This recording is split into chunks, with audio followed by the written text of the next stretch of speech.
MFG Crow here, and I'm going around checking out the booths.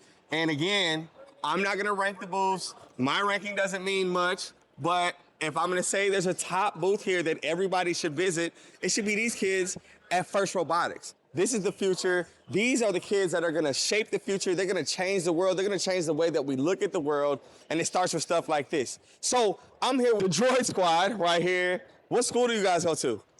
We are actually homeschooled, so it's just a couple of us. We all meet in one of our mentors' basements. So you can sponsor a squad. You don't even have to connect with a school. You can find groups of kids and help them build their dreams and build their future right now. Tell me a little bit about what you all have here, what we're looking at, and how did this thing start?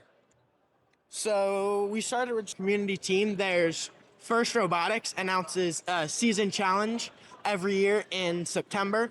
And then teams, so we have one robot and there's another one in the back. They can tackle it any different way. This year's goal was to shoot, we have, here I'll bend down, grab one. They're 5-inch, they're just a plastic wiffle ball basically. The goal is to shoot them into the goal behind us.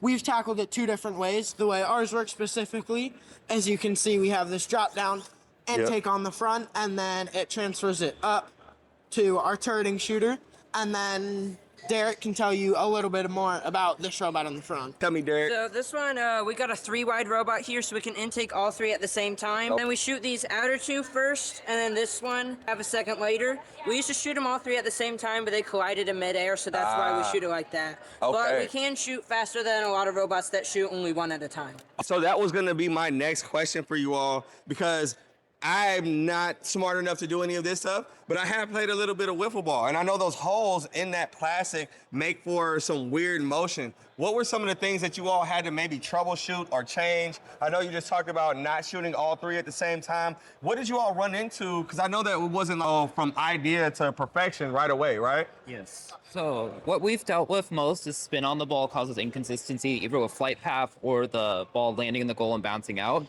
So the way we cancel that out is we have back rollers on the shooter that essentially launch the ball with 0 spin. That way the holes don't affect anything. They'll just fly as a with one. Right. That's really smart. So when you all did these, Wiz, what I'm looking at, the first iteration, was this how it was designed immediately, or is this V2, V3?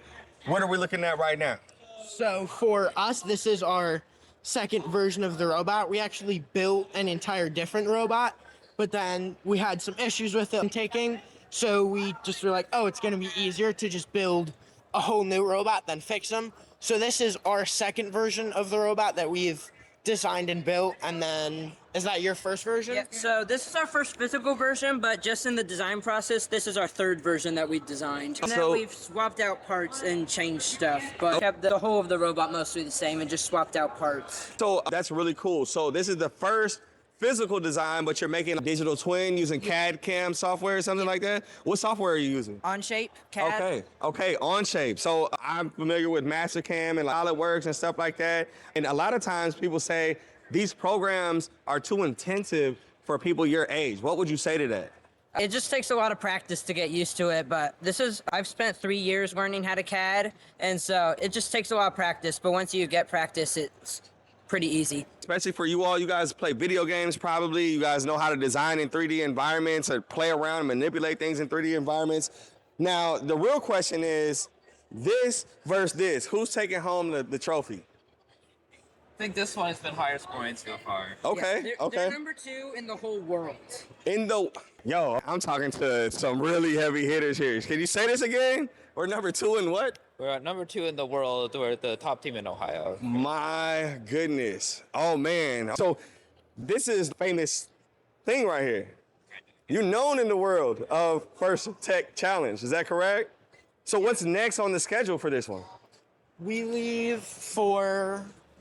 have the World Robotics Competition. It's in Houston. That is next week. All right. So this has allowed you all to not only make some things, get some creativity out, but you all are traveling the world. Are y'all making scholarship money too?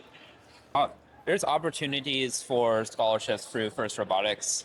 So you can have fun, you can build things, you can make money, and build your own career pathway, and be a world heavy figure, right? That's amazing, man. Thank you all for your time, Droid Squad. Is there anything that you all would say maybe to kids that are sitting at home or parents that are like, I don't know what to help my kids get into, or I don't know what to push them towards, and they don't know that things like this exist? How can they start? Who should they ask? How can they get involved in this in the beginning?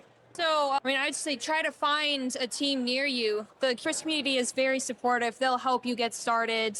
And, doing this is preparing you for real life. Even if you don't go into a STEM field, you're getting experience with working on a computer and talking to people. And there's so many different things that's helping you prepare for real life, even if you don't go into STEM.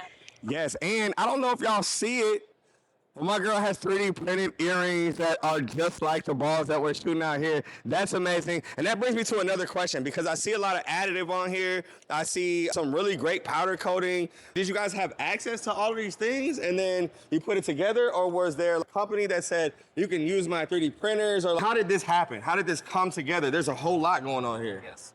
We have our own 3D printer at our workspace, so all the green you see on here is custom 3D printed by us with our printer. We also custom make our wheels here using silicone. We also do that in our own workplace. Wow. So this is injection molded?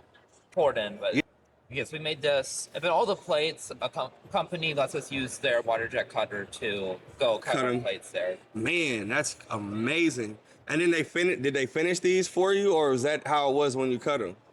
We did some sanding on foam to smooth them out and get rid of heat marks on foam, but... Oh, man. And then how about you made these wheels, too? Yes, the rollers on foam are custom printed. The wheel frame itself is off the shelf because we couldn't really print this material. Oh, man. Well, listen, I appreciate y'all. Everybody remember who I am, because one day y'all are going to be my boss. So make sure you remember me. Make sure y'all hire me. 1, 2, 3. MFG. All right. Thank y'all. Appreciate y'all.